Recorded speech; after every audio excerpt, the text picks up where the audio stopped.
Nós vivemos dias em que o mundo tenta roubar a palavra de Deus do nosso coração.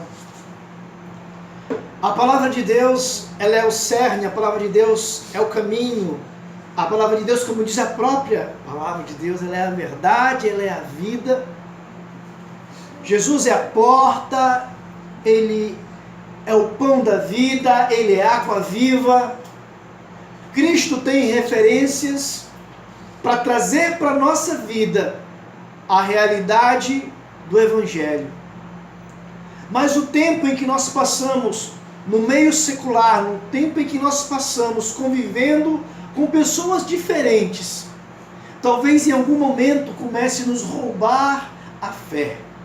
Comece a nos roubar o entendimento de quem é Deus e o que Deus fez e o que Ele pode fazer por mim. Então nós vemos que há uma certa loucura generalizada no mundo, uma loucura que gera desordem espiritual, que gera desordem emocional. Eu tenho visto pastores com depressão, eu tenho visto pastores se enforcando, se suicidando no Brasil. E não é só no Brasil que isso está acontecendo.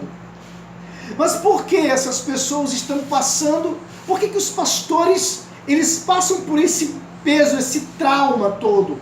O que acontece é o seguinte, é que em vez de pregar a palavra, em vez de viver um evangelho que gera felicidade, alegria, gozo, motivação, eles vivem um evangelho que oprime, deprime, que deprecia, ou seja, em que tudo é pecado, tudo é do diabo, Deus está numa luta eterna e que parece que nunca vai vencer. Os crentes vivem em tribulação, assombrados por todo tipo de macumbaria, feitiçaria, de inveja. E eles passam a vida inteira nesta batalha espiritual que é vencida facilmente através de jejum e oração. É simples. Não existe arma que Deus não nos tenha entregue já. Então nós vemos essa loucura que está sendo transformada, passada para a igreja. E nós vemos hoje grandes ministérios, pastores de grandes ministérios, com carro de luxo, casa, já viajou o mundo inteiro, perdeu conta de quantas vezes foi em Israel, foi batizado no Rio Jordão, em depressão. O que está acontecendo? O que acontece, talvez numa escala maior, porque o pastor, ele é cobrado quando ele se torna, ele esquece que ele é um homem, e ele começa a agir como se ele fosse o próprio Deus. Então ele começa a se cobrar, ele começa a exigir de dentro dele algo que só o Senhor Jesus pode fazer, pelas vidas, pela igreja e por ele mesmo. Aí o que acontece? Ele gera um peso sobrenatural sobre ele, aí ele falha. Não precisa ser um pecado grande não. Mas as ministrações que ele pregou dizem o seguinte: qualquer falha faz com que nada dê certo na vida. Qualquer falha faz com que o ministério vá à ruína. Qualquer falha vai gerar destruição. Vai gerar destruição de todas as formas e maneiras. Aí o que acontece? A própria palavra que foi pregada, que foi escrita como um decreto no mundo espiritual, começa a se manifestar na vida do pastor. Automaticamente se manifesta na igreja. Deixa eu falar uma coisa para vocês. Sabe o que eu louvo a Deus pelo ministério apostólico levítico Árvore da Vida? É que quem manda em vocês não é o apóstolo Alexandre. A palavra que está sobre vocês não é a do apóstolo Alexandre. A unção que vocês recebem de óleo da minha mão não é minha, ela pertence a Jesus. Glória a Deus por isso. Sabe por quê, queridos? Porque eu sei das minhas limitações como homem. E eu não vou me deprimir por elas. Eu vou entregá-las no altar. Deus vai me tratar, me curar. E eu vou ter uma vida salutar, saudável. A mesma vida que eu quero que cada um de vocês tenham. Um ministério em que não é um ministério de obrigações. É um ministério de amor e de consciência, em que cada um toma o seu papel. Quem dizima, dizima. Quem oferta, oferta. Quem canta, canta. Quem dança, dança. Quem prega, prega. Quem evangeliza, evangeliza. Com o maior dom de todos. Sabe qual é? O amor. Ele é o vínculo da salvação. E deixa eu falar uma coisa para vocês. Eu ainda não comecei a pregar. Simplesmente eu fiz essa introdução para vocês entenderem que essa loucura que o mundo gera não é a loucura de Deus. Porque a loucura de Deus ela é diferente. A loucura de Deus ela está em 1 Coríntios, abre sua Bíblia, 1 Coríntios 1, 25.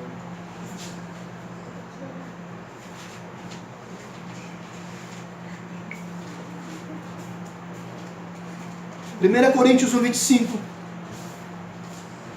Vamos lá? Me acompanhe. Porque a loucura de Deus é mais sábia que os homens. E a fraqueza de Deus é mais forte que os homens. Pai, eu te agradeço pela tua palavra. Eu te peço, abençoa cada um que está ouvindo esta palavra. Em nome de Jesus, a igreja diz amém. Amém. Aleluia. O que é a loucura de Deus? Para muitos, a loucura principal é Deus amar os homens que não lhe amam. Os fariseus enlouqueceram com Jesus quando ele falou assim: olha, ame seu inimigo e ore pelo que vos perseguem. Enquanto a lei dizia olho por olho, dente por dente. Era loucura para aquela época. Jesus tocar nos leprosos, porque a lei dizia: quem tocar no leproso ficará 7 dias impuro. Era loucura tocar numa mulher que tinha um fluxo de sangue, porque o que a mulher tocava se tornava impuro. Jesus foi fazendo muitas loucuras em amor. Por ele amar, ele fez uma loucura espiritual. A maior loucura de todas foi se entregar na cruz. Porque Deus nos amou, nós ainda sendo pecadores. Porque ele se levantou na cruz para nos atrair para ele. Nós ainda não o aceitando como Senhor e Salvador, nós iríamos ouvir falar do Evangelho. Mas ele falou assim: eu tenho muitas ovelhas que não são desse aprisco. Ele está falando da gente. A primeira loucura de Deus é o amor. A segunda é ensinar que morrer gera vida. Morrer gera vida. A Bíblia diz que quem amar sua vida, perdê-la. Quem abrir mão dela, acha-la. Então, enquanto o mundo inteiro está dizendo: olhe, fique saudável, não tem nada errado ficar saudável. Olhe, faça isso, não tem coma comida saudável, coma comida saudável. Faça exercício, não tem nada de errado nisso. Mas saiba de uma coisa: ninguém vai viver para sempre. Não nessa carne. Não nesse corpo. Esse corpo ele é perecível. Mas muitos crentes estão agindo como se ele fosse viver para sempre. E ninguém vai viver para sempre, não nesse corpo. Nós temos uma eternidade. Que nós cremos em Jesus. Né? O céu. A salvação em Cristo. Gera eternidade. Na loucura de Deus, os pequenos se tornam grandes. Os grandes se tornam pequenos. O primeiro vai ser o último. Olha só como Deus é louco. Como Ele vai pirando as coisas. Mas por que Ele faz isso? Ele faz isso para que a tua mente tenha um refrigério de que você não tem que estar nos primeiros lugares. Não sente nos primeiros lugares. Sente lá no último. Porque pessoas podem estar sentadas que foram mais importantes que você, e quando elas chegarem vão te mandar sair de lá, e você envergonhado vai se levantar e falar assim, quando você chegar no lugar, sente nos últimos lugares. Aí o dono da festa vai olhar para você e vai dizer, olha o fulano ali atrás, sai daí, senta bem aqui. Você vai ser honrado. Então ele vai nos trazendo ensinamentos que é o contrário do ensinamento humano. O que o ensinamento humano diz? Imponha-se, apareça, venda-se. É errado fazer isso?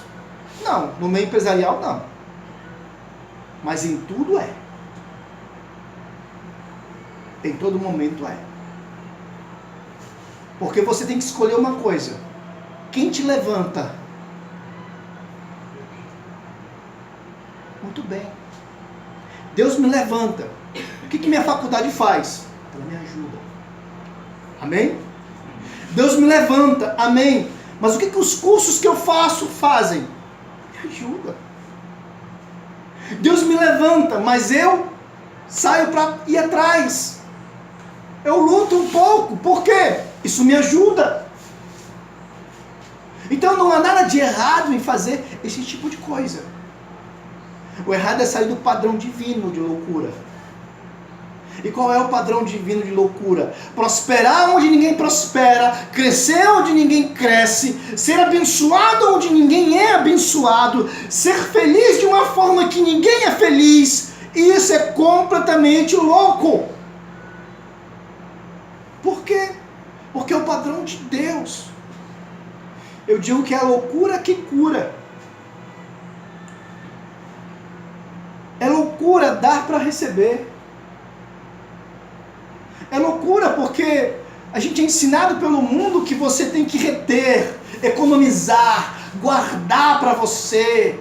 A Bíblia diz, se possível, divide com 7, porque você não sabe qual vai ser o teu dia de amanhã. É um padrão diferente do mundo. O padrão diz, faz isso, isso e isso, só e vai dar certo. Não. É diferente, o padrão de Deus é diferente. Ele dá um envio apostólico, ide e pregar o Evangelho. Como é que nós pregamos o Evangelho? Diga, sendo bem sucedido. Diga comigo. Sendo feliz. Não existe evangelho mais bem pregado do que o evangelho do sorriso e da alegria. Vocês já viram alguns crentes indo para a igreja assim, ó? Pega a Bíblia e bota mais no braço aí.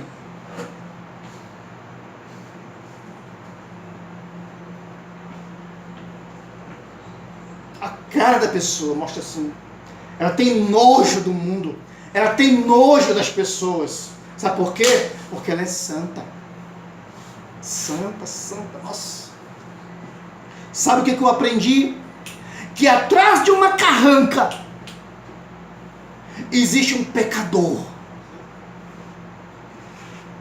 Atrás de uma capa de santidade existe um pecador.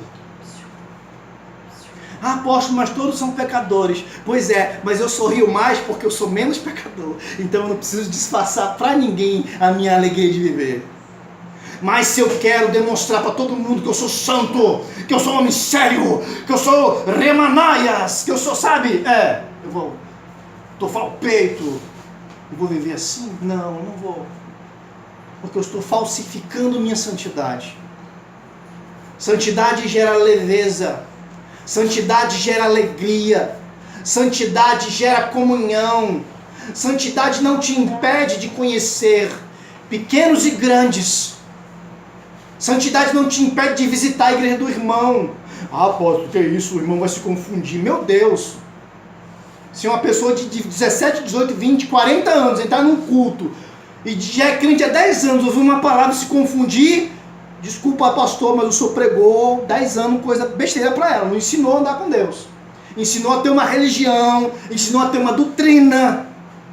Mas evangelho mesmo, Qualquer um membro da minha igreja pode ir em qualquer igreja. Eu não tenho problema nenhum com isso. Não tenho. Porque aqui é pregada a palavra que estimula, que ensina, que edifica, que cura, transforma, renova. Nos engrandece em Cristo. Loucura! Loucura é se casar. Loucura, por que casar? Para que casar? Ah, o casamento é uma instituição falida. Casar é fácil? Não, não é. Tá casado é fácil? Não, não é. Então por que o senhor casa? Porque é pior não estar casado. Entendeu? É muito pior não estar casado. Acreditem em mim. Entendeu? E você que pensa que você vai ser mais santo ao casar, estão te enganando, é mentira. Você vai ser a mesma pessoa depois que casar, entendeu? Então se você não é santo agora, que é solteiro, quando for casado é que não vai ser. Então pense nisso. Família. Hoje, né, dizem que família não tem mais futuro, que a família agora, sabe, ela é multifacial. Ela pode ser um monte de coisa. A nossa Constituição brasileira diz que família é homem e mulher, que gera filhos. Ponto. A Constituição falou, é a Carta Magna. Deus também falou, criou Adão e Eva. Amém. Glória a Deus por isso. Família é isso. Igreja. Para que congregar, gente? Vai ouvir o apóstolo no YouTube. Vai ouvir o apóstolo no YouTube. Eu escuto ministração todo dia, irmãos, mas eu tenho que vir para o culto. Todo dia eu estou ouvindo música evangélica, mas eu tenho que adorar. E eu só faço isso congregando, em comunhão com meus irmãos. Então, existe um tempo para cada coisa na nossa vida. As ministrações que nós ouvimos em casa e nos edificam, amém, glória a Deus. Mas esse momento de estar na presença de Deus, ouvindo uma palavra, tete a tete com o pastor, ele é diferente para a nossa vida. Ele nos edifica de forma diferente. É loucura acreditar em vida eterna. É loucura acreditar em Nova Jerusalém, ruas de ouro, mar de cristal. É loucura. É loucura acreditar no batismo do Espírito Santo. Ah, porque apóstolo, todo mundo fala a mesma língua, todo mundo, sabe? Isso, eles não estão imitando, queridos, eu não sei se estão imitando, eu só sei que o Espírito Santo disse, Joel falou que o Espírito de Deus seria derramado sobre toda a carne. E deixa eu te falar uma coisa, crente carnal, miserento. É sobre você que vai ser derramado, não é sobre o santo não. É você que é carnal que vai ser tocado pelo Espírito Santo. Sabe para quê? Para que naquele dia você não diga que não foi tocado por Deus. A profecia de Joel, derramarei do meu Espírito sobre todo santo. É assim? Não, é sobre toda a carne. Para quê? Para que ninguém tem o que dizer naquele dia. Que Deus não visitou com poder, que Deus não curou, que Deus não transformou. Eu não sou ainda de corpo divino. Eu sou templo do Espírito Santo. Divinificado pelo sangue do Cordeiro. E só, sem o sangue de Jesus, eu sou um homem comum, como qualquer um é. Agora, essas loucuras, elas têm que permanecer vivas dentro da gente. Curas sobrenaturais. Eu já dei testemunho para vocês, eu fui para o hospital para cirurgia.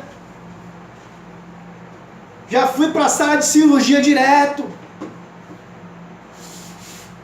Cheguei lá vem um médico. Soro. Daqui a pouco um me cutuca. Vem outro me cutuca. Outro me chama, me cutuca de novo. Daqui a pouco vem 5 logo. Pega a máquina de ultrassom. Cadê o negócio que estava aqui? Eles olhavam para o outro e não tinham coragem de dizer que sumiu. Mas eu estava lá deitado sabendo o que tinha acontecido. Deus tinha me curado. E como foi que eu entrei lá? Eu entrei, oh Jesus, me cura, eu não quero morrer. Eu falei assim, não é questão. Eu entrei, Senhor, dói, ó irmão, dói. Dói demais. Esse negócio aqui tá demais. Eu dizia, eu tô indo, Senhor, tô indo. Se tem algum pecado que eu não confessei hoje, perdoa, Pai, em nome de Jesus. Estou indo para casa, só quero estar preparado, Senhor. Se eu estou aqui é pela Tua vontade, Senhor. Se eu for operado é pela Tua vontade. Eu vivo de acordo com Tua vontade. Pronto. Se era uma malignidade contra a minha vida, o que aconteceu? Eu perdi o poder. Porque eu fui mais louco que a doença. E sumiu. Cadê a cirurgia? Desapareceu. O inferno. É loucura para muita gente acreditar que o inferno existe. Sabe por quê? Eu vou agora falar. E a fraqueza de Deus é mais forte que os homens. Por quê? Porque Deus ensina todas essas coisas. E o que o homem diz sobre essas coisas? Vou começar de trás para frente agora. A primeira coisa que você ouve é que o inferno é aqui. O inferno tem Coca-Cola gelada. O inferno tem carne assada, irmão Renê. O inferno tem ar-condicionado, TV 50 polegadas, internet. Rapaz, o inferno é aqui, gente. No inferno você anda de Uber, você vai pro shopping assistir filme, entendeu? O inferno é aqui, gente. Que teologia furada é essa? Que pensamento furado é esse? No inferno a gente namora, a gente anda de mão dada. Olha que pensamento fraco. Por isso que aqui diz que a fraqueza de Deus é mais forte que os homens. Ele chama a cura, os homens chamam a cura de efeito placebo. Eu não fui curado. Foi a minha mente que soltou alguns, sabe? Então, uma viajada. Chamam de efeito placebo.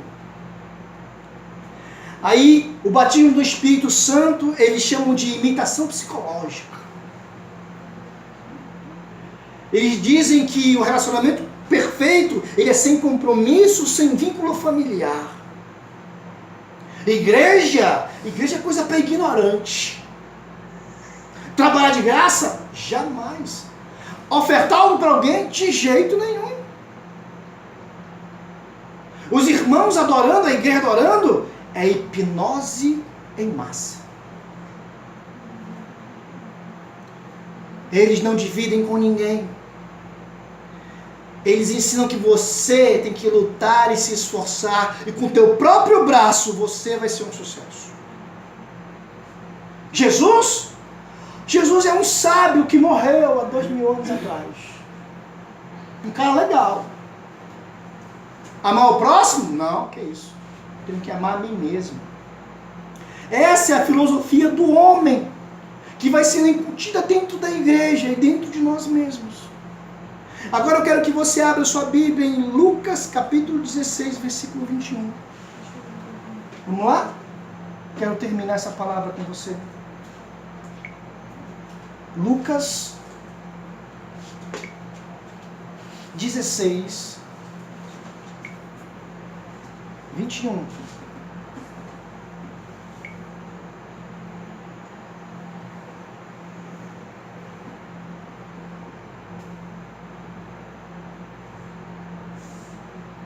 Desculpe, queridos, eu acho que eu...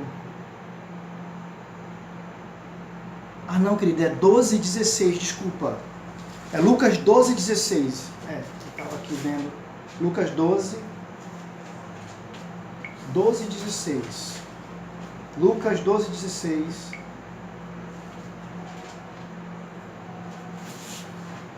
Propôs então numa parábola dizendo: o campo de um homem rico produzia em abundância. E ele arrazoava consigo dizendo: que farei, pois? Não tenho onde recolher os meus frutos. Disse então: farei isto, derribarei os meus celeiros, edificarei outros maiores. Ali recolherei todos os meus cereais e os meus bens. E direi à minha alma: tens em depósito muitos bens, para muitos anos, descansa, come, bebe, regala-te.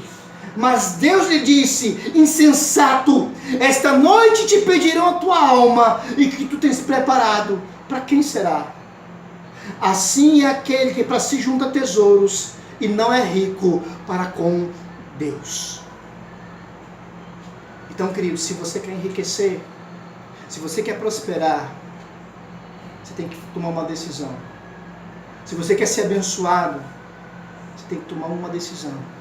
Do jeito de Deus ou do jeito do mundo. Do jeito do mundo você vai conseguir? Vai. Aqui diz que vai, dá sim. Dá para juntar muito. Mas quando chegar na hora da eternidade, quando chegar na hora do juízo, o que você vai dizer para ele? O que você fez com os recursos que Deus te deu? O que você fez com os talentos que Deus te deu? Eu sou pecador, mas eu vou morrer pregando. Muitas vezes já me vi envergonhado pelos meus pecados. E eu dizia, Senhor, será que eu nunca vou parar de pensar? Será que eu nunca vou parar de fazer isso e aquilo? Aí vocês pensam, não, eu não vivo uma vida perdida. Mas, em algum momento você olha para si mesmo e se acha indigno de estar pregando a palavra. Só que eu penso o seguinte, eu vou ser tratado pregando a palavra, eu vou ser curado pregando a palavra. Você está sendo curado hoje, ouvindo a palavra de Deus. Então eu quero que você se levante no teu lugar, em nome de Jesus. E eu quero que você diga para Deus, Senhor, eu quero viver a tua loucura. A loucura que cura. A loucura que me transforma.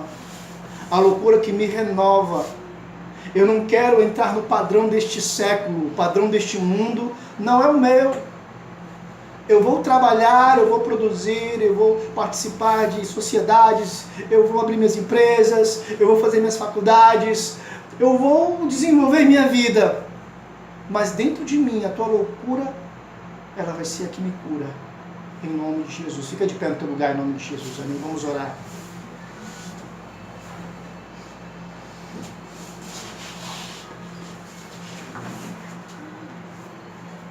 Repita comigo, diga Espírito Santo, nesta noite, eu venho te pedir que o Senhor venha tirar agora do meu interior toda a palavra que veio do mundo, que está tentando tomar a tua palavra do meu interior.